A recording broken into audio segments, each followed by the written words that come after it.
मध्यम बाण, निषद चाकरी, भीख निदान, लोग नौकरी की ओर जाया नहीं करते थे, उसे थर्ड ग्रेड समझा जाता था। और आज के ज़माने में लोग कहते हैं थोड़े पढ़े तो हर से गए, माना हल से गए, और ज़्यादा पढ़े तो घर से गए। आज थोड़ा सा बच्चा पढ़ जाता है तो हल की मूठ को पकड़ना नहीं चाहता, कहीं कुछ डिग्रियां और ले लेता है तो नौकरी की तलाश में शहरों की डामर रोड छाना करता है। तो ये स्थिति बन गई है और अन्नदाता अपनी पीड़ा किसी से कह नहीं पाता। प्रजापिता ब्रह्मा कुमारी ईश्वरीय विश्वविद्यालय जो ये कदम उठाया, हमारी आदरणीय परम पूजनीय दादी माँ को बहुत लगा करता था कि धरती के इन अन्नदाताओं के लिए कुछ किया जाए। पहल की ग्राम विकास प्रभाग की स्थापना हुई और आज पूरे भारत में इसका बिगुल बज रहा है। मुझे ऐसा लग रहा है कि हमारे नाटक के कलाकार बंधु आ चुके हैं, वो बहुत अच्छी तरह आपके सामने अपनी बात रखना चाहेंगे। सशक्त किसान देश की शान, आइए गुजरात से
दौड़ रहे हो? लाला जी, हमें बचा लो, हमें शरण में ले लो। किस बात के? क्या हुआ? गजब हो गया माई बाप, खेत में रोग फैल गया है, फसलें सब खत्म हो जाएगी। माई बाप, हम बर्बाद हो जाएंगे। इसमें क्यों घबराते हो? जाओ बाजार में और ले आओ कीटनाशक दवाइयाँ और छिड़क दो पूरे खेत में। आपकी बात तो सच है, लेकिन लेकिन लेकिन क्या? हमें पैसे की जरूरत है। आप दो तो ले आए, इसीलिए तो आपके पास आए हैं माई बाप। दे दो, थोड़ी मदद दे दो, नहीं तो गजब हो जाएगा। मदद? मदद किस बात की? पहले आगे का कर्ज तो चुकाओ, फिर दूसरी बात करो। लाला जी दया करो, फसल कटेगी तो आपको मिलना ही तो है ना। फसल कटेगी तो? अबे फसल कटेगी इसकी क्या गारंटी? गारंटी तो मनुष्य की भी कहाँ होती है। माई बाप, कुदरत पर भरोसा रखो, दया करो, समय को संभालो। समय को तो संभाल लो, लेकिन इसमें मुझे क्या फायदा? आप जो भी कहेंगे मंजूर है माई बाप। अब सिर्फ समय को संभाल लो तो सब हो जाएगा। अच्छा, बोलो, तुम्हारा खेत हमारे नाम कर दो, है मंजूर? है मंजूर माई बाप, है मंजूर। तो लगाओ अंगूठा खाते में। रुक जाओ। रघु, लखन, क्या करते हो? मौत का आह्वान करते हो क्या? कौन है रे तू? क्यों बीच में आते हो? हम भारत का सपूत हूं, जागृत किसान हूं। प्रकाश, किसानों के मन का अंधकार दूर करने आया हूं। सुनो सुनो रघु, लखन, हम आपको मदद करने आया हूं। हम आपको दूसरा रास्ता दिखाता हूं। चलो चलो हमारे साथ। हरामखोर, विद्रोह करता है क्या? लाला, हमारे पिताजी ने आत्महत्या की थी आपकी वजह से। आपकी दादागिरी के सामने हार गए थे हमारे पिताजी। अब दूसरे का ऐसा अंजाम हो, यह नहीं होने दूंगा।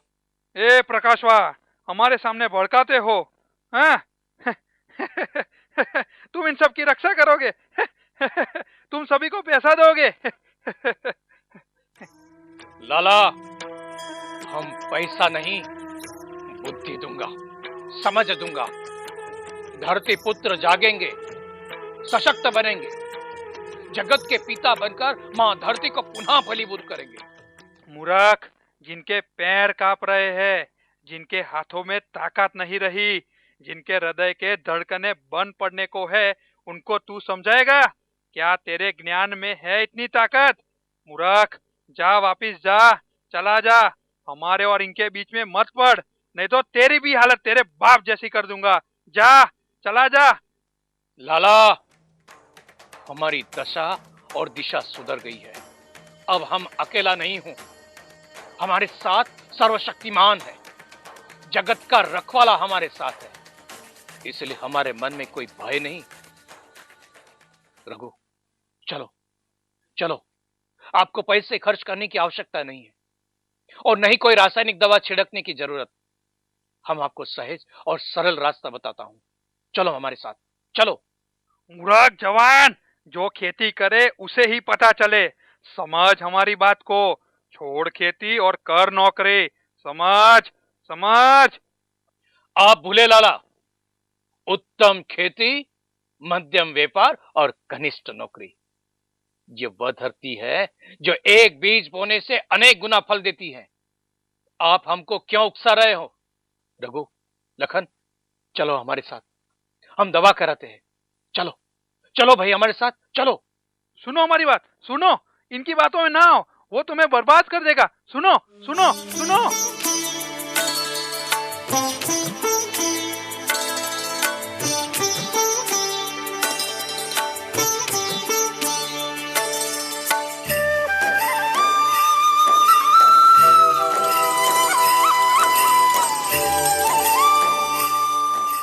ये तो गजब हो गया, कमाल हो गया। प्रकाश, तेरे आने से हम बर्बाद होने से बच गए। सच बात है, प्रकाशवा ने रास्ता बताया और हमारी फसल बचा ली। प्रकाशवा, ओ प्रकाशवा, बचा लो, ये हमारी फसल को बचा लो। ये 4 दिन हो गए लेकिन दवाई की कोई असर ही नहीं हो रही है। मेरी तो अभी धीरज खत्म हो गई। मैं तो जाती हूँ बाजार में और ले आती हूँ वो दवाइयाँ। अरे गौरी, देशी दवाइयां हैं, थोड़ा इंतजार करना पड़ेगा। धीरज रख, धीरज नहीं रखेगी तो फसल को नुकसान होगा ना। अब तो हमारी भी धीरज खत्म हो गई है। हम आपके रास्ते नहीं आऊंगा। फसल बिगड़ेगी तो हमारा नुकसान होगा, आपका क्या जाएगा? पहले से ही हम कर्ज में तो डूबे हुए ही है, चिंता में जी रहे हैं। अब कुछ हुआ तो हम कहीं के नहीं रहेंगे। गले में फंदा लगाना होगा, फंदा। फंदा फंदा फंदा, आपको दूसरा शब्द ही नहीं आता। जब देखो तब फंदा लगा लेंगे, फंदा लगा लेंगे। जाओ दादू, जाओ, अभी के अभी गले में फंदा लगा लो।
रास्ता पकड़ा हूँ, इतने साल इंतजार किया हूँ, धीरज रखी, और आप 2-4 दिन रुक नहीं सकते। जाओ जाओ जाओ, लगा लो फंदा, लगा लो, जाओ।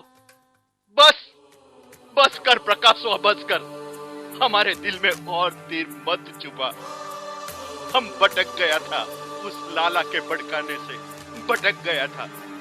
अब 4-5 दिन तो क्या, अनेक जन्मों की बलि भी देना पड़े तो भी देंगे, मां धरती की रक्षा के लिए।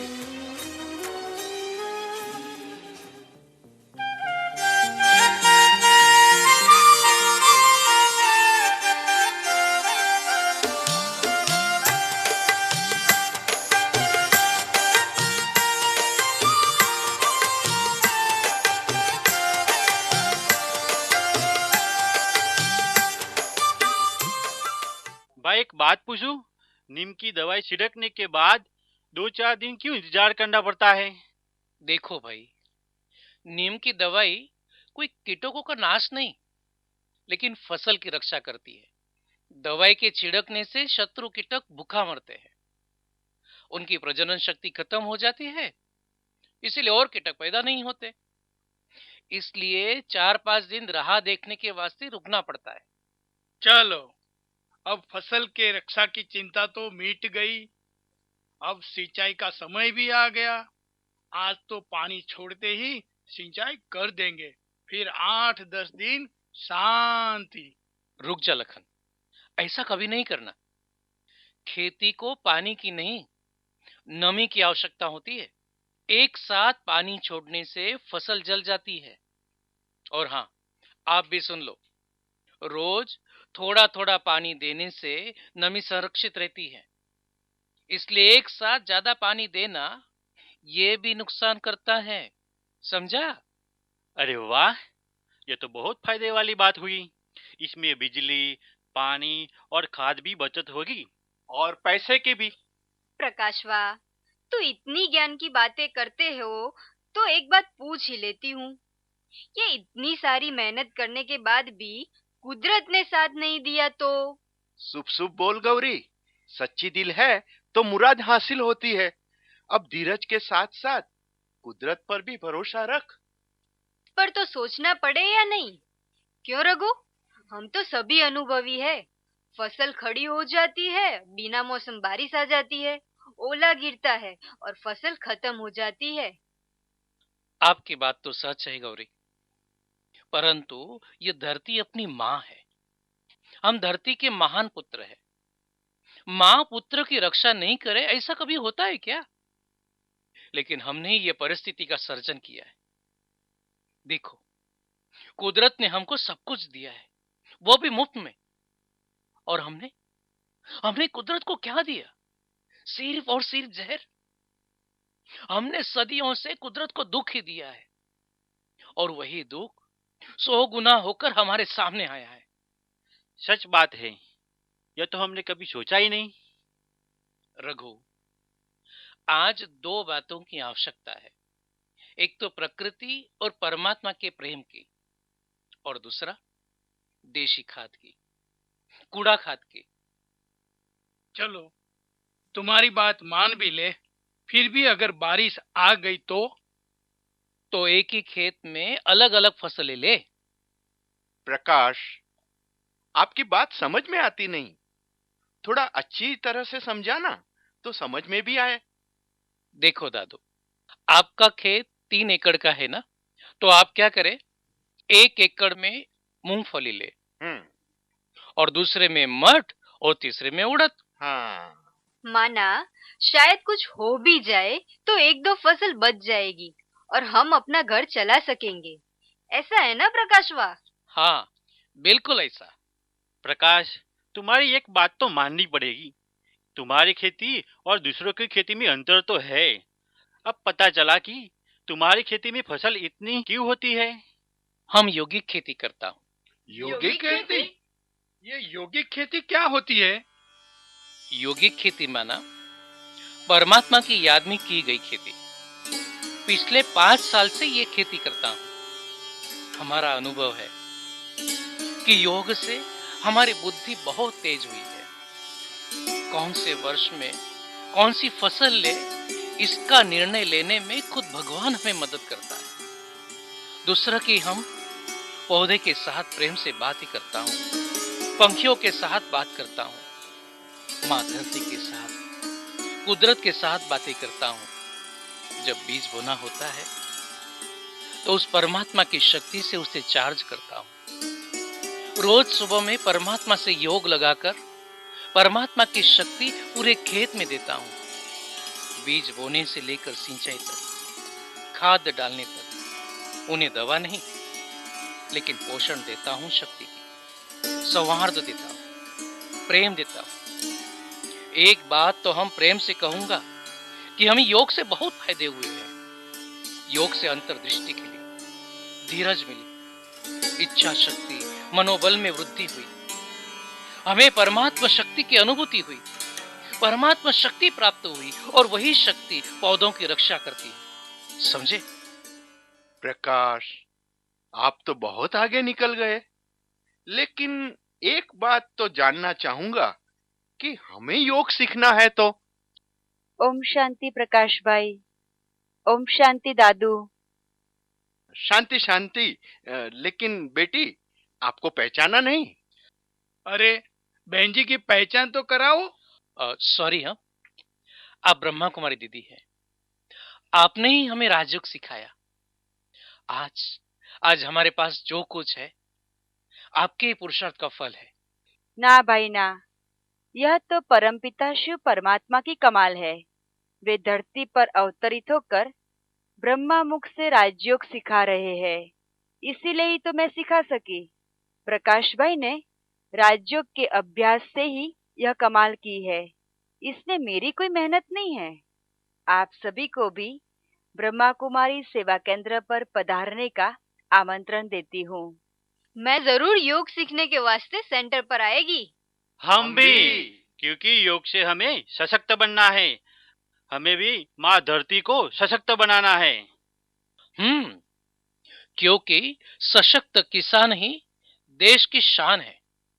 आप भी बोलो, सशक्त किसान देश की शान, सशक्त किसान देश की शान, सशक्त किसान देश की शान। हमारा काया कल्प किया अनोखे राजयोग ने, हमारा काया कल्प किया अनोखे राजयोग ने, हमें बिल्कुल ही बदल दिया योग के नित्य प्रयोग ने, हमें बिल्कुल ही बदल दिया योग के नित्य प्रयोग ने। आपकी शुभ शिक्षा ने हमको बेमिसाल कर दिया, बेमिसाल कर दिया। हो बाबा आपने कमाल कर दिया, हमारे बाबा, ओ प्यारे बाबा आपने कमाल कर दिया। हमारा सारा जीवन आपने खुशहाल कर दिया, हाँ खुशहाल कर दिया। हो बाबा आपने कमाल कर दिया, ओ प्यारे बाबा आपने कमाल कर दिया, ओ मीठे बाबा आपने कमाल कर दिया, हमारे बाबा आपने कमाल कर दिया।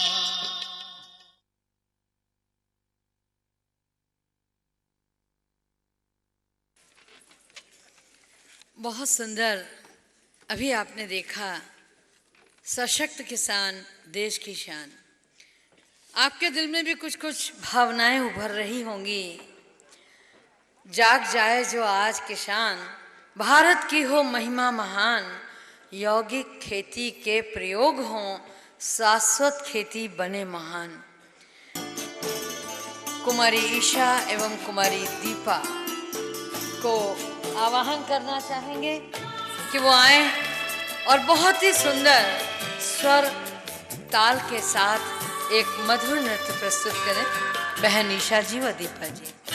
जैसे फूलों में है सुगंध, जैसे बादल में है पानी, दिखे नहीं दुनिया वालों को भगवद शक्ति सुहानी।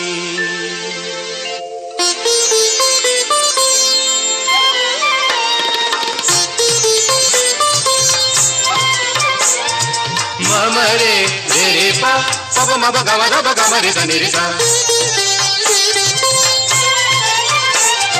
झूम कर हम गा रहे हैं आज स्वागत गान। झूम कर हम गा रहे हैं आज स्वागत गान। मुक्त मन से हम करें सबका सदा सम्मान। मुक्त मन से हम करें सबका सदा सम्मान। झूम कर हम गा रहे हैं आज स्वागत गान। झूम कर हम गा रहे हैं आज स्वागत गान। स्वागतम स्वागतम स्वागतम स्वागतम स्वागतम स्वागतम स्वागतम स्वागतम स्वागतम। नवाजे गए सम्मान से हमारे दोनों ही कलाकार राजयोग के अभ्यासी हैं और अब हम अपने बीच में आवाहन कर रहे हैं ब्रह्मा कुमारी सपना बहन का, जिन्होंने सॉफ्टवेयर इंजीनियरिंग का कोर्स करके सपना तो देखा था इंजीनियर बनने का, लेकिन भगवान ने उन्हें वहाँ से निकाल कर अपनी फुलवारी में लगा लिया। आपके सामने आ रही हैं, आपका हार्दिक स्वागत वाणी के सुमनों को प्रस्तुत करके बहन सपना। शांति। आदरणीय मंच, स्वच्छ स्वर्णिम सशक्त भारत निर्माण के लिए ये जो नेशनल कैंपेन की आज लॉन्चिंग होने जा रही है किसान सशक्तिकरण अभियान की, तो प्रजापिता ब्रह्मा कुमारी ईश्वरीय विश्वविद्यालय की तरफ से, ग्राम विकास प्रभाग दिल्ली जोन की तरफ से सर्वप्रथम सर्व के कल्याणकारी, सर्व के सशक्त करने वाले, सर्वात्माओं के परम पिता परमात्मा उस निराकार शिव का मैं स्वागत करती हूँ, अभिनंदन करती हूँ। हमारे मंच पर उपस्थित माननीय कृषि मंत्री भारत सरकार के राधा मोहन सिंह जी सादगी के साथ दृढ़ता, महानता के साथ निर्माणता, अपने आराम का भी त्याग कर समाज सेवा में लगे रहना। आपसे कई बार हमारी मुलाकात हुई और हमने पाया कि आपके अंदर देश सेवा, समाज सेवा, इसके अलावा और कुछ नहीं। तो आपका इस मंच पर हृदय से स्वागत करती हूँ। मंत्री जी, आपका बहुत बहुत स्वागत है। हमारी दादी जी जो थोड़े समय में यहाँ पर उपस्थित होंगी, दादी हृदय मोहिनी जी, आप मात्र 8 वर्ष की आयु से त्याग और तपस्या की मूर्त हैं। त्याग और तपस्या कर परमात्मा संदेश जन जन तक पहुँचाने वाली, अपनी दृष्टि द्वारा आत्माओं में स्नेह और शक्ति भरने वाली ऐसी हमारी आदरणीय दादी हृदय मोहिनी जी जो थोड़े ही समय में हम सबके बीच पहुंचेंगी। आप additional chief of Brahma Kumaris है, आपका भी हम स्वागत करते हैं, स्वागत करते हैं। हमारे ब्रह्मा कुमारीज के additional secretary general, politician service wing के चेयरपर्सन, ब्रह्मा कुमारीज की मंथली प्योरिटी मैगजीन जो निकलती है उसके चीफ एडिटर, आध्यात्मिक ज्ञान के विद्वान आदरणीय ब्रिजमोहन भाई जी जो आज के मुख्य वक्ता हैं, आपका भी मैं बहुत बहुत हृदय से स्वागत करती, अभिनंदन करती। अथक होकर सेवा करने वाली, परमात्मा संदेश जन जन तक पहुंचाने वाली हमारी आदरणीय आशा दीदी जी, डायरेक्टर हैं ओम शांति रिट्रीट सेंटर की, हमारा एडमिनिस्ट्रेटिव विंग की आप अध्यक्ष हैं, आपका बहुत बहुत स्वागत है, स्वागत है, स्वागत है। ग्राम विकास प्रभाग की नेशनल कोऑर्डिनेटर, जिनके अंदर सदा गांव-गांव में जाकर सेवा करने का, और रूरल विंग के जो मेंबर्स हैं उनके अंदर उमंग उत्साह भरने का रहता, आदरणीय सरला बहन जी, आपका भी बहुत बहुत स्वागत है, स्वागत है, स्वागत है। और सबसे मैं कहूँगी, हम ब्राह्मणों के लिए, बीकेएस के लिए प्रिय स्थान मधुबन, माउंट आबू, जो ब्रह्मा कुमारीज का हेडक्वार्टर है, और हेडक्वार्टर से आए हुए हमारे राजू भाई जी जो कि हेडक्वार्टर कोऑर्डिनेटर हैं ग्राम विकास प्रभाग के, आपके अंदर ज्ञान का मनन चिंतन करने का विशेष कला है।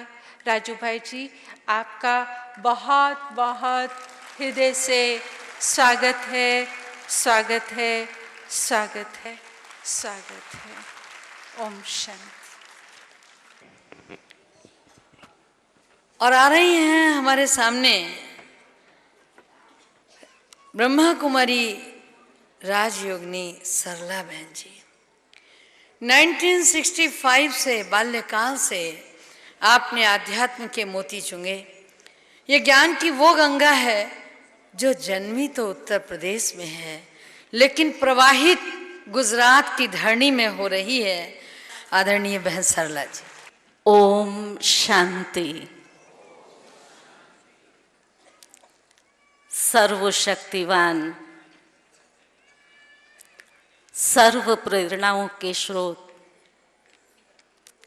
परम पवित्र, परम पिता परमात्मा की अति प्रिय संतान, प्रिय आत्मन, आज के इस सुंदर कार्यक्रम में स्वच्छ, स्वर्णिम, सशक्त भारत निर्माण के लिए किसान सशक्तिकरण अभियान के शुभारंभ मंच पर उपस्थित आज हम जिस अभियान का शुभारंभ करने जा रहे हैं, जैसा कि हम सभी जानते हैं कि इस भारत देश की संस्कृति स्वर्णिम और गौरवशाली रही है। इसकी विशेषता अनेकता में एकता है, विविधता में भी एकता है। इसी संस्कृति के लिए बापू गांधी ने कहा था कि इस भारत की आत्मा गांव में बसती है। ये देश ऋषि और कृषि का देश है। इसकी संस्कृति गांव पर आधारित है। जब कि हमें अपने राष्ट्र को समृद्ध और सशक्त बनाना है, तो आवश्यकता है हम इसकी आत्मा में सुधार करें। आत्मा अर्थात गांव, और गांव का मुख्य व्यवसाय खेती है। आज हम जिस अभियान का उद्घाटन करने जा रहे हैं, उसका लक्ष्य है कि अगर हमें शाश्वत योगिक खेती करनी है तो किसानों को सशक्त करना पड़ेगा। जब तक किसान सशक्त नहीं होगा, किसी भी कार्य प्रणाली को सफल बनाने के लिए व्यक्ति के विचारों में परिवर्तन चाहिए। केंद्र बिंदु मानव है और मानव में निहित मन है, सकारात्मक विचार है। किसानों के विचारों में परिवर्तन राजयोग और आध्यात्म के माध्यम से जब किसान में ये परिवर्तन आता है तो सबसे पहले उसका मनोबल बढ़ता है, क्योंकि प्राकृतिक परिस्थितियां, जैसा अभी भी हमने नाटक में देखा कि अगर फसल पक भी गई, बरसात गिरी तो परिवार का क्या होगा। अनेक प्रकार की परिस्थितियों में सामना करने की शक्ति अर्थात उसका मनोबल बढ़ता है, व्यसनों से मुक्त होता है, अंधश्रद्धा, कुरीति, कुरिवाज उनसे मुक्त होता है और सशक्त किसान ही देश की शान है। इस संकल्प को लेकर के आज सारे भारतवर्ष के अंदर में प्रभाग के द्वारा इन अभियानों का आयोजन किया गया है। समग्र देश में से सभी राज्यों में कुल 126 यात्राएं निकल रही हैं। 2500 दिन तक ये यात्राएं हर स्टेट में अलग अलग डिस्ट्रिक्ट लेवल पर और स्टेट में हैं और इसके द्वारा 25,000 गांवों तक ये अभियान यात्री पहुंचेंगे। लगभग 90,500 किलोमीटर इनकी ये यात्रा रहेगी। हर जगह पर विभिन्न कार्यक्रमों के द्वारा किसानों को प्रोत्साहित करना और उन्हों के अंदर में शाश्वत यौगिक खेती के प्रति जागृति लाना, युवाओं को प्रेरित करना। मैं आपको अनुभव के आधार से ये बताना चाहूँगी कि इस प्रोजेक्ट के द्वारा हमने बहुत सारे ग्रामीण युवाओं को सशक्त किया है जो गांव छोड़ करके शहर की तरफ जा रहे थे। आज उनके मन में ये एक दृढ़ विश्वास पैदा हुआ है कि नहीं, यौगिक खेती के द्वारा हम अपने परिवार का और समाज का खूब सुंदर निर्वाह कर सकते हैं। महिला सशक्तिकरण के कार्यक्रम भी इसके अंतर्गत रहेंगे और किसान दिव्य महोत्सवों का आयोजन भी यात्रा के दौरान कई स्थानों पर किया गया है। तो मैं दृढ़ विश्वास और आशा के साथ में कि आप सभी अभियान यात्री जो श्रेष्ठ ध्येय को लेकर के निकल रहे हैं, अवश्य ही आप अपने इस संकल्प में सफलता को प्राप्त करेंगे। अंत में प्रभाग की अध्यक्षा श्रद्धेय आदरणीय मोहिनी दीदी जी ने भी आप सभी अभियान यात्रियों को अपनी शुभकामनाएं दी हैं और कहा है कि मुझे विश्वास है ये सभी किसानों को सशक्त करके देश को सशक्त बनाएंगे, स्वर्णिम और स्वच्छ भारत का निर्माण करने का कार्य संपूर्ण रीति से करेंगे। इन्हीं श्रेष्ठ और शुभ भावनाओं के साथ मैं वाणी को विराम देती हूँ। ओम शांति। हमारे बीच हमारी दिल्ली की दिल कहें, दिल्ली की जान कहें, दिल्ली की शान कहें और हमारे यज्ञ की सिरमौर आदरणीय दादी हृदय मोहिनी जी हमारे बीच पहुंच गई। जोरदार, इन तालियों में आवाज नहीं है, ये वो आवाज हो कि सारे भारत तक पहुंचे। दादी हृदय मोहिनी जी हमारे बीच पहुंच रही हैं, जिन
शांति। आज हम क्या एक विचित्र परिस्थिति देख रहे हैं कि हमें फूड मैनेजमेंट करना पड़ रहा है, दालें इंपोर्ट करनी पड़ रही हैं। एक एरिया में महाराष्ट्र में इतना बारिश की कमी हो गई है कि वहाँ पीने के पानी की भी तकलीफ़ हो गई है। और किसान, जिसको हम लोग अन्नदाता कहते हैं, जो एक बेसिक यूनिट है जिसकी वजह से हम लोग शहरों में घूम रहे हैं, ज़िंदा हैं, वो किसान जो अनाज पैदा करता है वो भी सुइसाइड कर रहा है। तो बड़ी विचित्र दशा दिखाई देती है। हम ब्रह्मा कुमारी में ये मानते हैं कि जैसी आत्मा होती है वैसा ही उसको शरीर मिलता है, वैसे ही उसको संसाधन मिलते हैं। जब आत्माएं सतो प्रधान फर्स्ट क्लास होती हैं, देवी देवता के रूप में होती हैं, सर्वगुण संपन्न होती हैं, उनके अंदर ना तो कमी होती है ना दूसरों की कमी देखने की आदत होती है। उस वक्त में हर चीज़ प्रकृति भी भरपूर रहती है। हम जानते हैं, हमारे ही देश का गायन है कि भारत सोने की चिड़िया था, यहाँ दूध और घी की नदियाँ बहती थीं, और आज खाने को अन्न में भी कुछ दिक्कत हो गई है। इसलिए कहा जाता है कि ज़िंदगी का हाल खस्ता है हमारे देश में। झील पर पानी बरसता है हमारे देश में, और खेत पानी को तरसता है हमारे देश में। पानी भी रॉन्ग जगह बरस रहा है। तो ये हमारे देश की हालत क्यों हो गई? तो अगर आप इसको अच्छी तरह से एनालाइज करेंगे तो यही पाएंगे कि जब इंसान ऊपर जाता है, उसका चरित्र अच्छा होता है, वो सबका भला सोचता है, सेवा भाव रखता है, निष्काम रहता है, तो हर चीज़ उसको प्राप्त होती है। परंतु जब मनुष्य के मन में खोट आ जाता है, उसके मन में मैल आ जाता है, और वो जिसको हम जानते हैं कि उसका चरित्र गिर जाता है, वो काम क्रोध लोभ मोह अहंकार से पीड़ित हो जाता है। तो जैसे कोई व्यक्ति रोग से पीड़ित हो जाए, और वो भी भीषण रोग से पीड़ित हो जाए, तो हर चीज़ उसकी दुख देने वाली हो जाती है। आप देखेंगे, बहन जी ने बहुत अच्छी तरह से डिस्क्राइब किया कि जो हमारे खाने की बेसिक चीज़ है अनाज, वो कैसे जब हमारे मन पल्यूट हुए, मनों में हमारे पोल्यूशन भरा, तो हर चीज़ में भर गया। पहले मन में भरा, फिर हमने वातावरण को प्रदूषित कर दिया। कितनी शर्म की बात है कि कहते हैं जिस देश में गंगा बहती है उसमें हम बोतल का पानी पी रहे हैं। कितने लोग बोतल का पानी अफोर्ड कर सकते हैं, और उसकी खाली बोतलों का कितना अंबार लग जाता है हम सोचते ही नहीं, क्योंकि हमें तो बोतल का पानी मिल जाता है, परंतु उसकी भी कोई गारंटी नहीं है कि वो पानी आपको साफ मिलता है या आपके हित में होगा। अब करते करते करते जो हवा का अब क्या हाल है आप जानते हैं। दिल्ली को कहा जाता है one of the most polluted cities in the world. ये हम सांस ले रहे हैं, पानी भी खराब कर दिया, हवा भी खराब कर दी, बचा क्या? अनाज।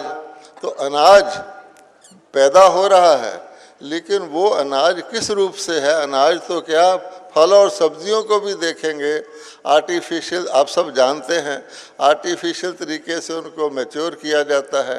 यानी हर जगह देखा जाए तो जहर ही जहर है। मन में जहर आ गया, जहर वाणी में भी आ गया, जहर कर्म में भी आ गया, तो action and reaction are equal and opposite. तो जहर उगल रहे हैं, जहर खा रहे हैं। हमें we were suppose to intake oxygen, और प्लांट्स जो होते थे वो हमारा जो हम छोड़ते हैं उनका खुराक था, बड़ा कॉम्प्लीमेंट्री सिस्टम था। लेकिन क्या हुआ, आज हमारे इंजन बदल गए हैं। जैसे पेट्रोल इंजन की जगह डीजल इंजन लगाया जाए, आज हम ऑक्सीजन नहीं कार्बन डाइऑक्साइड खा के भी जी रहे हैं। उल्टा हिसाब हो गया। और पेड़ों को तो हमने समझा है कि ये तो दुश्मन है हमारे, और पेड़ काट काट के जो हमारे ऑक्सीजन सिलेंडर कुदरत ने प्रोवाइड किए थे उनको भी हमने ख़त्म कर दिया। कई देशों में आज अब ऑक्सीजन पार्लर लगे हुए हैं, आप आधे घंटे के लिए जा कर के पैसे देकर ऑक्सीजन इनहेल करिए ताकि आपकी ऑक्सीजन लेवल ठीक रहे। तो इस हालत पर हमारी दुनिया आ गई है, इसलिए हमें सोचना पड़ेगा। अब हमें ये देखना है कि क्या सचमुच क्वांटिटेटिवली खेती को बढ़ाने से हम लोग हेल्दी बनेंगे या हम उसकी क्वालिटी पर भी ध्यान रखेंगे। हम पहले तो खराब चीज़ें खाएं, फिर हम हॉस्पिटल को जाएं। तो ये जो यौगिक खेती का कॉन्सेप्ट है वो ना केवल कॉन्सेप्ट है बल्कि उसको प्रैक्टिकली करके दिखाया गया है। जैसे मनुष्य आत्मा का हर चीज़ पे प्रभाव पड़ता है, खराब आत्मा होगी, खराब संस्कार होंगे, खराब विचार होंगे तो अशांति फैलेगी, सारे हवा में अशांति फैल जाएगी।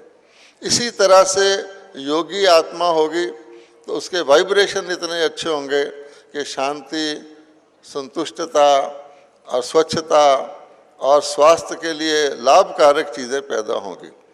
ये तो हमारे बहुत पहले जगदीश चंद्र बोस जी ने साबित कर दिया था कि प्लांट्स में भी लाइफ होती है, एक और तरह की लाइफ होती है। वो सोच समझ नहीं सकते लेकिन वो रिस्पॉन्ड करते हैं, म्यूज़िक को रिस्पॉन्ड करते हैं, क्राई को भी रिस्पॉन्ड करते हैं।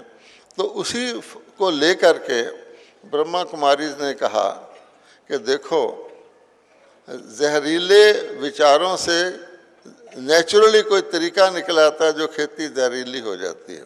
अब आप केमिकली प्रोड्यूस्ड फूड प्रोडक्ट से क्या होगा, आप हॉस्पिटल में जाएंगे, किसी कारण कुछ और लगेगा, इस बीमारी हो गई, वो बीमारी हो गई, कैंसर हो गया, ये हो गया, लेकिन क्योंकि उसमें केमिकल्स हैं आप हॉस्पिटल में जाएंगे। और यौगिक खेती जो होगी उससे क्या होगा कि आप परमात्मा की ओर जाएंगे, तो क्या अच्छा है। इसलिए खराब काम का रिजल्ट खराब होता है, अच्छे का अच्छा होता है। शायद वर्ल्ड की पॉपुलेशन इतनी बढ़ गई है जो आउट ऑफ कंट्रोल है, वर्ल्ड में पोल्यूशन इतना बढ़ गया है जो आउट ऑफ कंट्रोल है। तो वर्ल्ड में कहा जाता है कि तीसरा जो युद्ध होगा वो ड्रिंकिंग वाटर के ऊपर होगा। ये पीने के पानी की इतनी किल्लत हो जाएगी कि रॉयट्स होंगे, लड़ाइयाँ होंगी।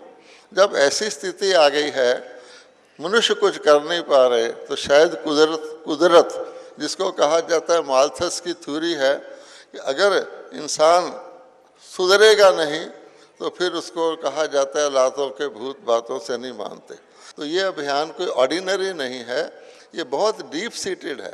और इस अभियान को चला वही सकते हैं जो खुद यौगिक जीवन को व्यतीत करें। तो अच्छी बात है, हमारी बहनें, दिल्ली कैपिटल सिटी है, कोई भी चीज़ कैपिटल सिटी से शुरू की जाती है तो बहुत आसानी से दूसरे फैलती है। Well begin is half done.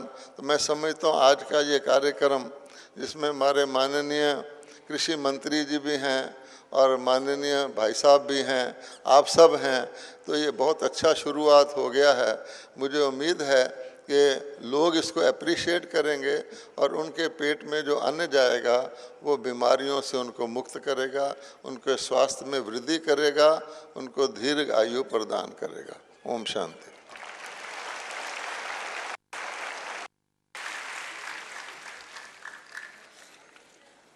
आत्मा को जागृत करने के लिए बहुत सारी वैचारिक सामग्री आपको मिल चुकी है और अब हम चाहेंगे कि सांध्यकालीन बेला में आइए हम विधिवत दीप प्रज्वलित करके इस कार्यक्रम का उद्घाटन करें।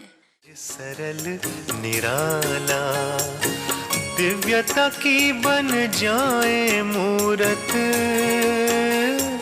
मंदिर से इस तन में जग उजियारा होगा प्रेम से, सुख ही सुख कण कण में शुभ संकल्पों के दीप जलाएं।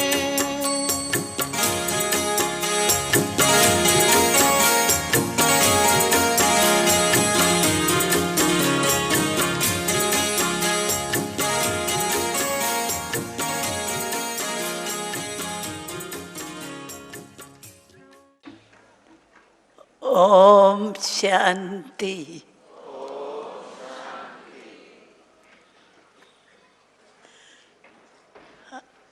आज की सभा बड़ी सुंदर लग रही है।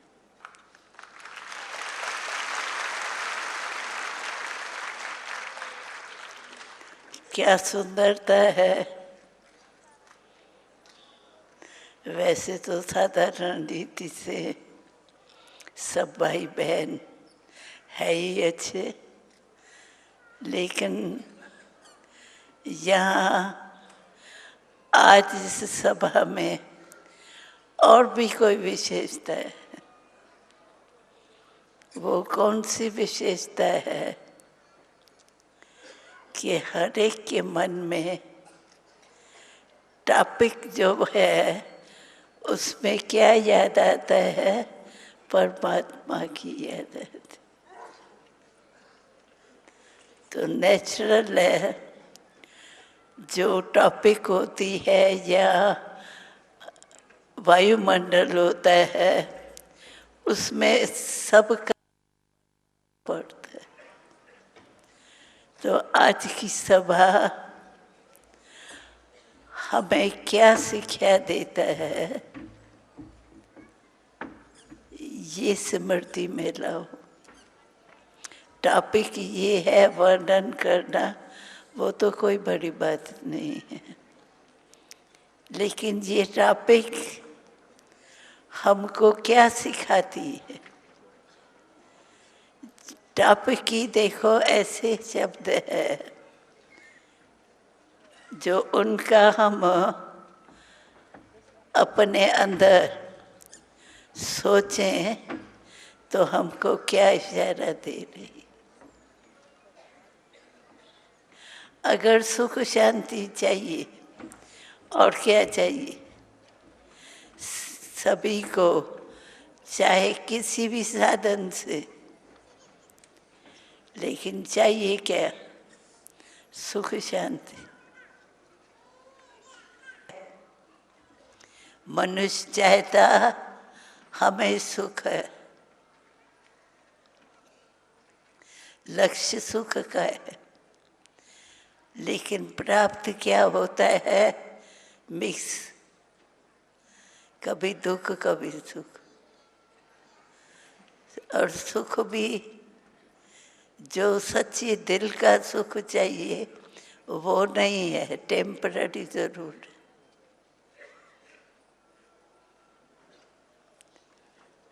तो इसके ऊपर कभी सोचा है? कुछ समय पहले इसी भारत में जब देवताओं का राज था तो सुख था, ये तो सब हिस्ट्री से भी समझते।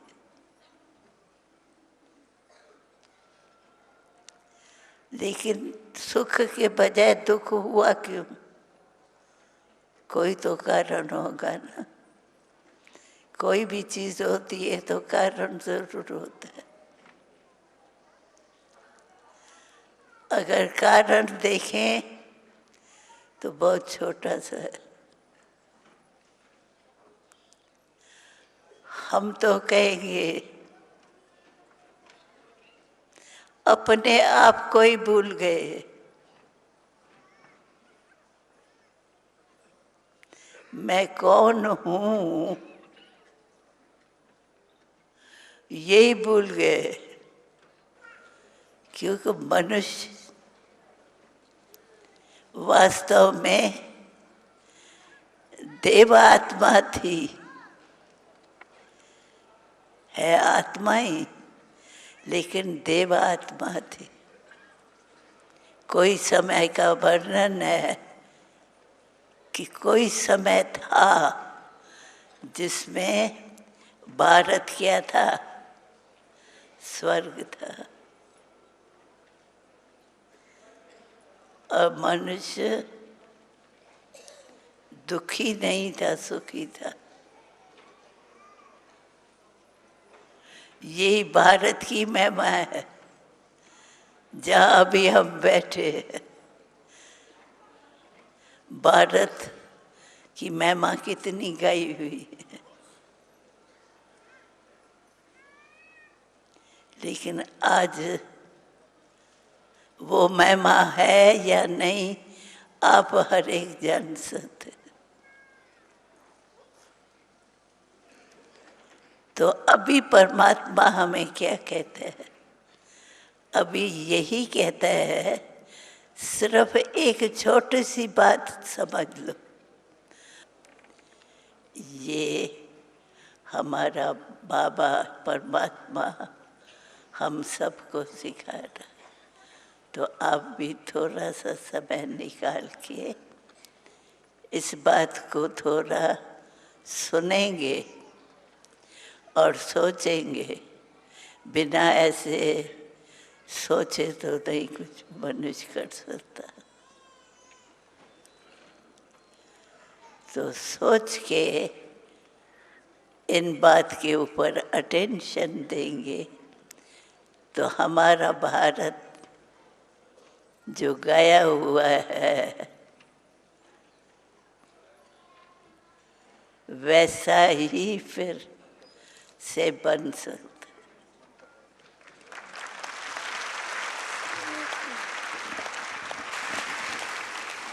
दादी जी ने बहुत सुंदर ढंग से जब हमारी भूल हमको बताई तो मुझे राष्ट्रकवि मैथिली शरण गुप्त की वो लाइनें याद आई, हम कौन थे, क्या हो गए और क्या होंगे अभी, आओ विचारें आज मिलकर ये समस्याएं सभी। अब हम आते हैं अपने बीच एक ऐसी हस्ती की ओर कि जिन्होंने जब सेवा का बीड़ा उठाया तो कभी पीछे मुड़कर नहीं देखा। बहुत ही श्रेष्ठ परिवार में जन्मे हमारे बीच हमारे आज के माननीय केंद्रीय कृषि मंत्री भ्राता राधा मोहन सिंह जी, और हम आह्वान कर रहे हैं कि वो आएं और अपना वक्तव्य रखें। भारत पूरे दुनिया में कृषि प्रधान देश है और इसके संबंध में कुछ भाषण करना गांव में रहने वाला मेरे जैसा व्यक्ति बहुत आवश्यक नहीं समझता। कुछ स्वयं सिद्ध सिद्धांत हैं और उसमें एक पूरा दुनिया ये मानती है कि हिंदुस्तान कृषि प्रधान देश है। और जितना हमारे पुराने इतिहास को देखा जाए तो हम उतना ही समृद्ध थे। कृषि के मामले में हमारी समृद्धि का इतिहास पूरा दुनिया जानती है। ऋषि और कृषि हमारी पहचान रही। जब से इस दुनिया पर, धरती पर जीवन का प्रादुर्भाव शुरू हुआ होगा तो आज तक हमारी पहचान ऋषि और कृषि के रूप में पूरे दुनिया में होती रही। और बहुत पुरानी बात करने पर तो बहुत लोगों को लगता है कि हिंदुस्तान को बहुत पीछे ले जा रहे हैं, धकेल रहे हैं, क्योंकि कुछ लोग बड़ी तेजी से आगे बढ़ना चाहते हैं तो पीछे जाना उनको खराब नहीं लगता, बहुत खराब लगता है। तो इसलिए मैं बहुत पीछे नहीं जा रहा हूं। लेकिन जब हम गुलाम थे, देश आजाद हुआ, तो उस समय भी जो हमारी स्थिति थी आज हमारी स्थिति वो नहीं है। सकल जो हमारा जीडीपी है, राष्ट्रीय सकल आय में हमारा कृषि का योगदान 55% था और आज 68 वर्ष बाद 15% पर आ गया है। अब इस पर जब हम संसद में या बाहर चर्चा करते हैं तो कुछ लोग शर्माने के बदले सीनाजोरी शुरू करते हैं और इसलिए इस चर्चा पर ज्यादा जोर नहीं देते। और इस 67 वर्ष के अंदर हुआ क्या कई ऐसी योजनाएं चली, देश आगे बढ़ा, इसमें कहीं दो राय नहीं। हम मंगल पर भी गए, 4 लाइन की सड़कें बन गई, लेकिन हर आदमी जो गांव से आया होगा दिल्ली, उसको पता होगा कि गांव जहां है वहीं खड़ा है, वो बहुत आगे नहीं गया। और किसान की हालत भी ऐसी हो गई कि 67 बरस में लागत इतना बढ़ते गया और आमदनी नीचे चला गया। कीटनाशक दवाओं का प्रयोग, असंतुलित रासायनिक उर्वरकों का प्रयोग आज इस स्थिति में हमको लाकर खड़ा कर दिया कि हरियाणा, पंजाब, महाराष्ट्र, आंध्र, तेलंगाना के हजारों एकड़ जमीन, खेती योग्य जमीन न सिर्फ बीमार है बल्कि मर चुका है।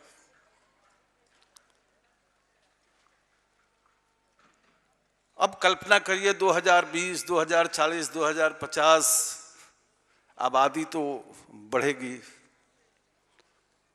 और खेती योग्य जमीन बढ़ने वाला नहीं है, तो क्या होगा? ये बहुत बड़ी चुनौती है। मैं यहां आने के पहले देख रहा था, पंडित दीनदयाल जी उपाध्याय हमारे ग्रामीण क्षेत्र के भी वैज्ञानिक ऋषि थे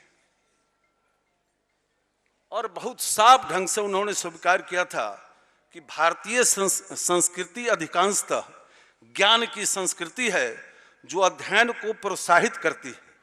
यह ध्यान को अध्ययन की सबसे महत्वपूर्ण स्थिति मानती है जिसे कोई भी कर सकता है। भारतीय संस्कृति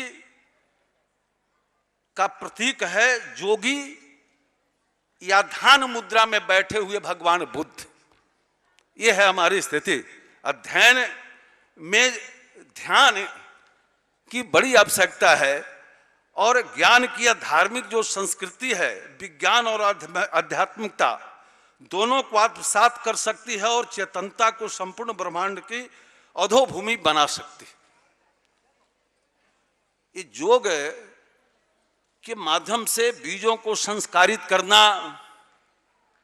पूरे समाज की मनोवृत्ति को बदलना, शुद्धता, स्वच्छता, ये सब जो वास्तव में आज हिंदुस्तान की आवश्यकता है।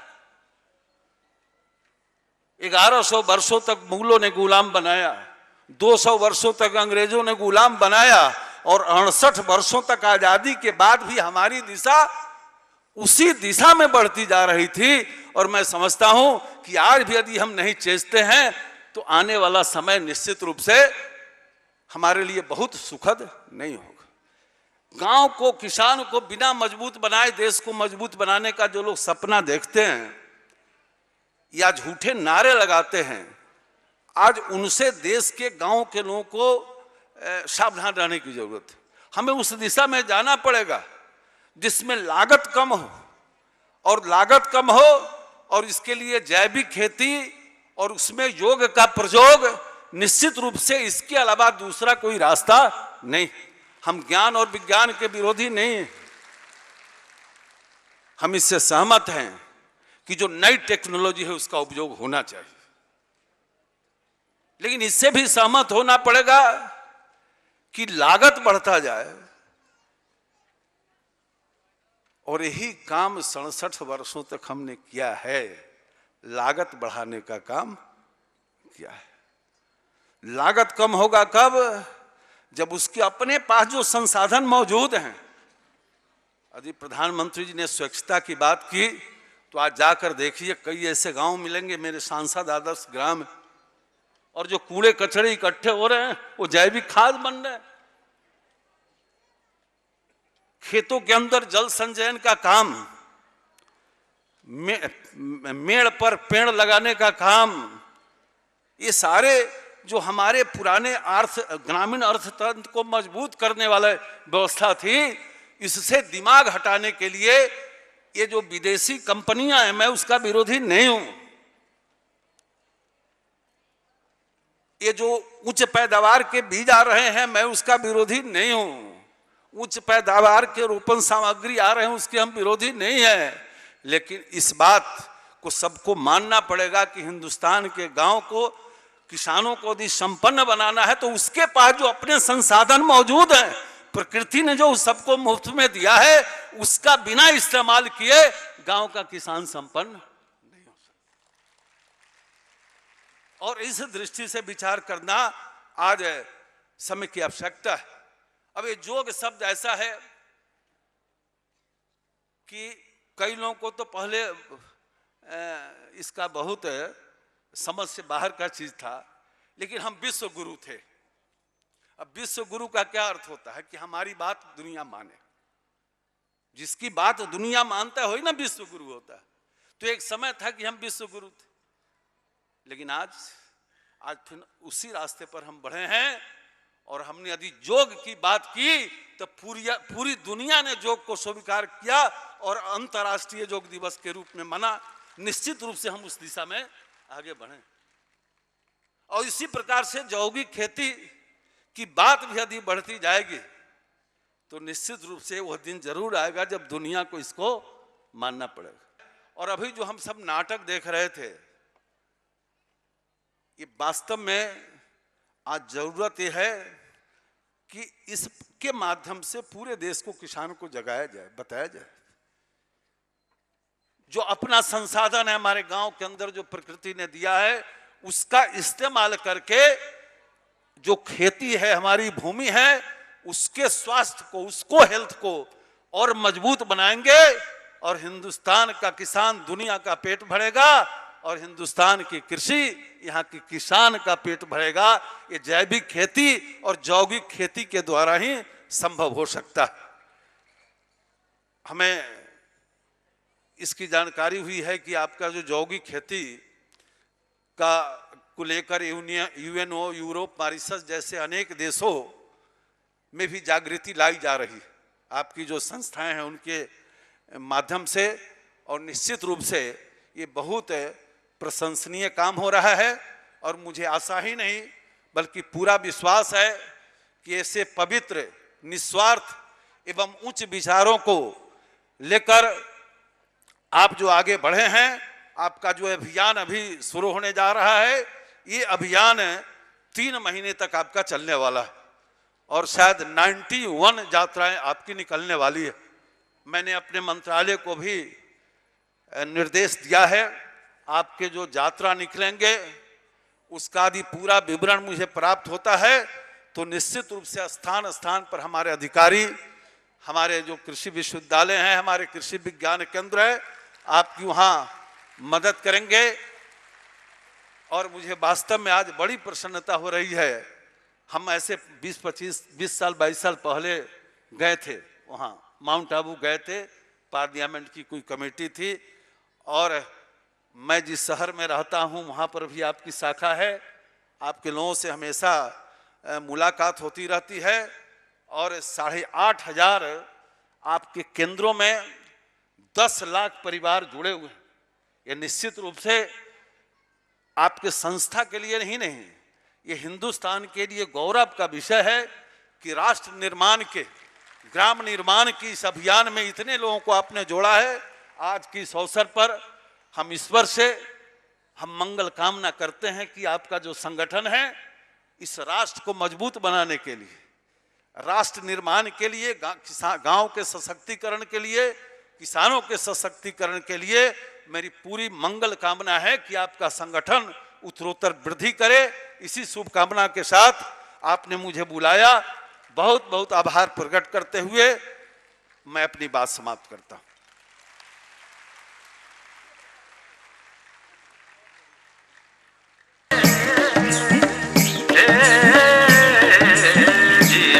लहराए फसलें खेत खेत में, खेत खेत में सोना उपजे है रेत रेत में, रेत रेत में गाँव गाँव में ये चली लहर है, चली लहर है। रासायनिक खेती जहर है, जहर है, जहर है।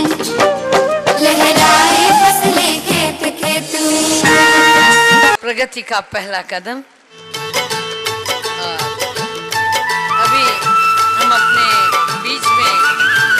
राजयोगी भ्राता जैविक खेती की ओर जमाने का रुख किया है। आप कई पुस्तकों का संपादन कर चुके हैं। मैं निवेदन करूंगी कि वो आएं और आज के इस उद्भट विषय पर अपने विचार प्रस्तुत करें। ओम शांति। विश्व कल्याणकारी सर्वात्माओं के पिता परमात्मा शिव की प्रिय संतान, आप सबको ये बात बताते हुए मुझे बड़ा हर्ष हो रहा है कि जब से ये प्रोजेक्ट यौगिक खेती का प्रारंभ हुआ है, पूरे भारत के अंदर एक क्रांति के रूप में ब्रह्मा कुमारी ईश्वरीय विश्वविद्यालय के जुड़े हुए हजारों किसान भाई बहनों ने इसको प्रारंभ किया है और इसके बहुत सुंदर सुंदर रिजल्ट, उनके अनुभव जब मैं सुनता हूँ तो बहुत खुशी होती है, क्योंकि 3 चीज़ों का ही ये चक्र चलता है, आत्मा, परमात्मा और प्रकृति। जब आत्माएं सतो प्रधान पवित्र हैं, स्वर्णिम युग है, तो ये प्रकृति सेवक के रूप में हम सबको बहुत सहयोग देती आई।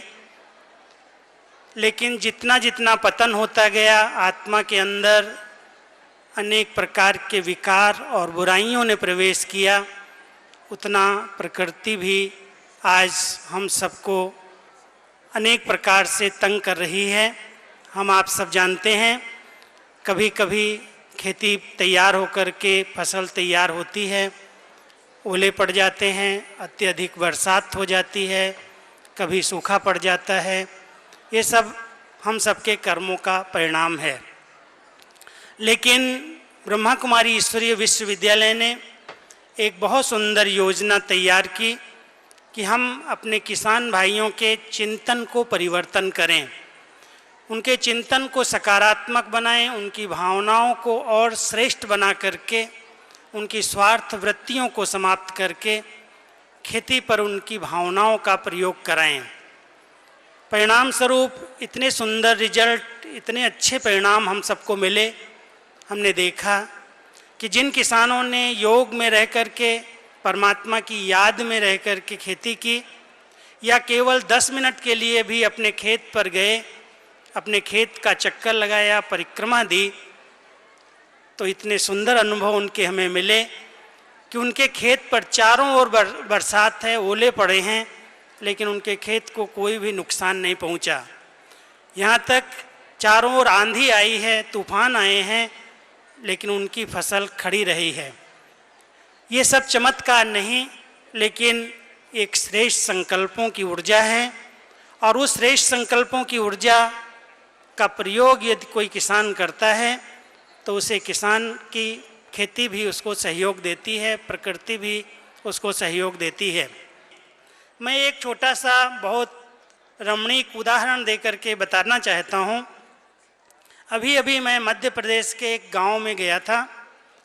जब वहाँ गया तो कुछ हमारा बड़ा सेवा केंद्र है वहाँ, तो सेवा केंद्र पर बहनों ने आइसक्रीम बनाई थी, और वो आइसक्रीम उन्होंने हाथ से बनाई थी जिसमें नमक लगता है, बाहर से नमक डालते हैं। तो उस नमक का पानी जो बचा उनको पता नहीं था, उन्होंने भूल से, ये अशोक का बहुत बड़ा पेड़ था सेंटर के आगे, तो उन्होंने अशोक के पेड़ के नीचे वो पानी डाल दिया, और पानी डालते ही कुछ दिनों में वो पूरा पौधा जो करीब 15-20 फुट का खड़ा हुआ था वो सूख गया। अब सूखने के बाद बहनों ने कहा, भाई जी, जो वहाँ के भाई थे मुख्य, उनको कहा बहुत बड़ी गलती हो गई है, शायद ये नमक का पानी ये पेड़ सहन नहीं कर पाया है, इसलिए इसको काट दिया जाए, इसकी जगह पर दूसरा लगा दिया जाए। उस भाई ने संकल्प किया कि जब हमारी भावनाएं प्रकृति से विकार करती है तो हम इस पेड़ को काटेंगे नहीं, इस पर अपनी शुद्ध भावनाओं का प्रयोग करेंगे। रोज़ 2 बजे सवेरे वो उठ करके मेडिटेशन करता और केवल 15 मिनट के लिए उस पेड़ के पास जा कर के खड़ा हो जाता और कहता, आप मुझे क्षमा कर सकते हैं, ये हमारी बहनों की भूल हो गई है, हमने कोई भूल जानबूझ करके आपको सुखाया नहीं है, आपकी हत्या नहीं की है, ये भूल से हुआ है, इसलिए इसको हमें माफ़ करें और फिर से जैसे थे वैसे हो जाएं। बहुत शुद्ध भावनाओं से रोज़ उस पेड़ के आगे जाता, बात करता। आखिर 25-30 दिन निकल गए, वो पेड़ बिल्कुल सूखे का सूखा खड़ा था। कोई भी उम्मीद नहीं जग रही थी कि ये पेड़ फिर से हरा होगा। बहनों ने भाई को कहा, भाई जी इसको छोड़ दो, आप दूसरा पौधा लगा दो। बोला नहीं, संकल्प में बहुत बड़ी शक्ति होती है और ज़रूर इसमें सिद्धि मिलेगी। मैं हारने वाला नहीं हूँ, जब तक ये जिंदा नहीं होगा तब तक मैं योग करूँगा।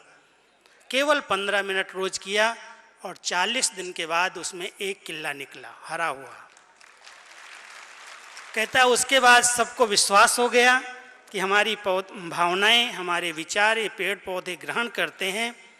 और जब सब बहनों ने स्वीकार किया इस बात को, फिर से 10 दिन और योग किया, पूरा झाड़ जैसा सूखा था वैसे फिर से हरा हो गया। ये कोई चमत्कार और ये कोई सुनी सुनाई बात नहीं है, ये मैंने प्रैक्टिकल देख कर के आया हूँ। और उसने फिर और कई अनुभव मुझे सुनाए कि ये पेड़ पौधे, ये प्रकृति हमारे विचारों को, हमारी भावनाओं को समझती है। इसमें भी संवेदनाएं हैं, इसको ऐसे काटना, ऐसे इसको तोड़ देना, ऐसे इसको सुखा देना, ये पाप है। अगर हम सब ये जागृति लाएं, यही संदेश दें कि अपने मनो विचारों को परिवर्तन करो, अपने चिंतन को श्रेष्ठ बनाओ, अपने इस कांच को, बुद्धि को स्वच्छ रखो। किसी से ईर्ष्या नहीं, किसी से नफरत नहीं, स्वार्थ की भावना नहीं, केवल एक परमात्म चिंतन करो तो आपकी खेती कभी भी निष्फल नहीं जाएगी, अवश्य अच्छी फसल होगी। कम खर्चे में, कम लागत में आप बहुत अच्छी आमदनी कर सकते हो। तो आप सब बाबा का ईश्वरीय संदेश देने के लिए गांव-गांव में जाएंगे।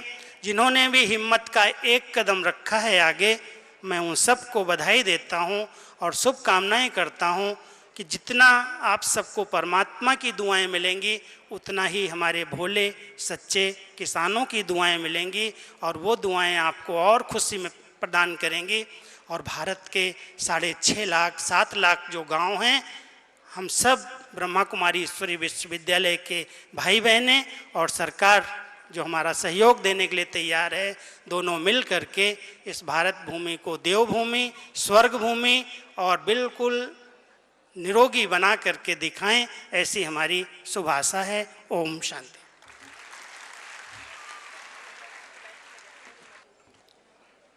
बहुत बहुत धन्यवाद बहन जी। आज की इस सभा के मुख्य अतिथि माननीय कृषि मंत्री श्री राधा मोहन जी, मंच पे सुशोभित अतिथिगण, बहनों और भाइयों, कृषि में बहुत तरक्की हुई, बहुत साइंस ने आगे बढ़ी। 265 मिलियन टन तक हमने अनाज पैदा किया। अब हम एक्सपोर्ट भी करने शुरू कर दिया, गेहूं भी हो चाहे राइस भी हो। पर ये बहुत सारी कॉस्ट पे किया है हमने।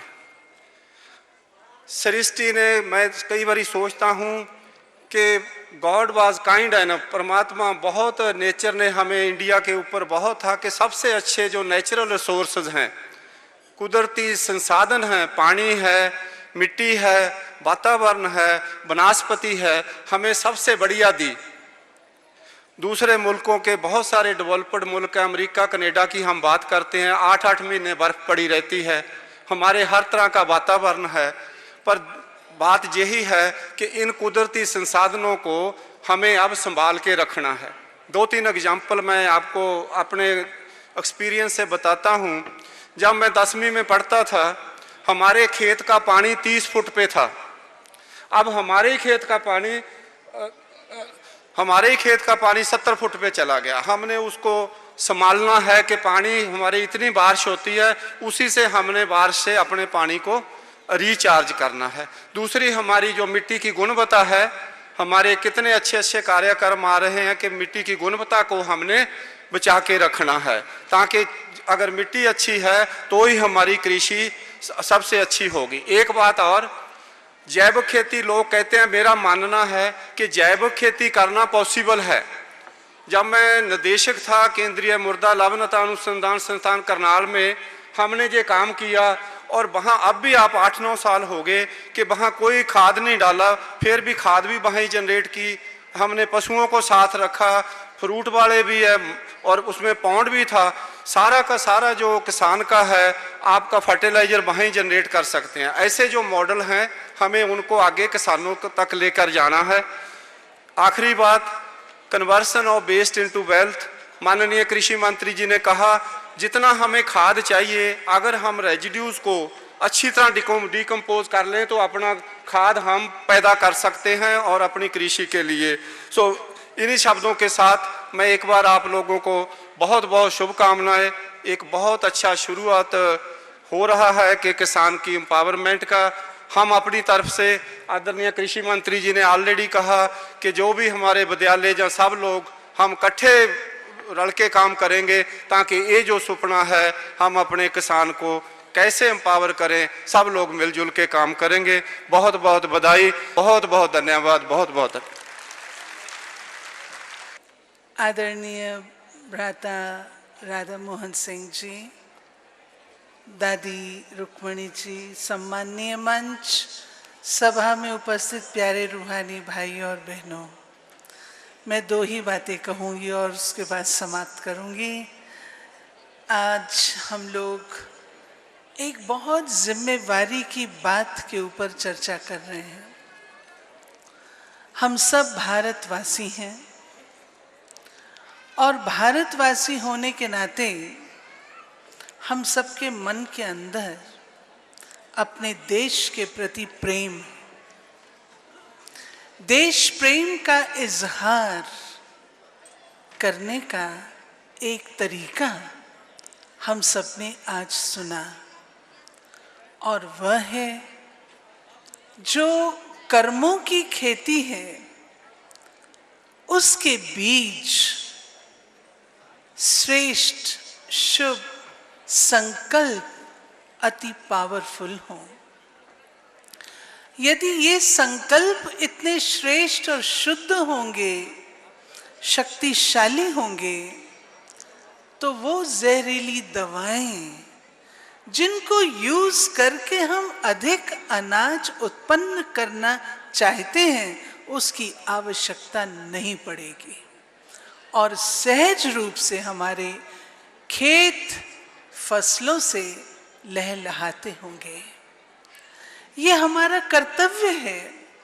हमारे वे भाई जो आज इस जहर के कारण इतने पीड़ित हैं, हम सबके पालन करता है, विश्व के पालन करता है। ऐसे भाइयों को सहयोग देना हम सबका परम कर्तव्य हो जाता है। ये अभियान जो आज यहाँ से निकल रहा है, गांव-गांव में जाएगा, भारत के अपने उन किसान भाइयों के आत्मविश्वास को जागृत करेगा, जिससे उनके अंदर पुनः नया जीवन जीने की एक आशा की किरण उत्पन्न हो सकेगी। और इस बात में प्रजापिता ब्रह्मा कुमारी ईश्वरी विश्वविद्यालय और हमारा ग्रामीण विकास प्रभाग सशक्त रूप से इस सेवा पर तत्पर रहेगा जब तक भारत की ग्रैनरीज बिल्कुल फुल नहीं हो जाती। जब तक भारत फिर से ऐसा नहीं हो जाता, हम ये कार्य करते रहेंगे। ओम शांति।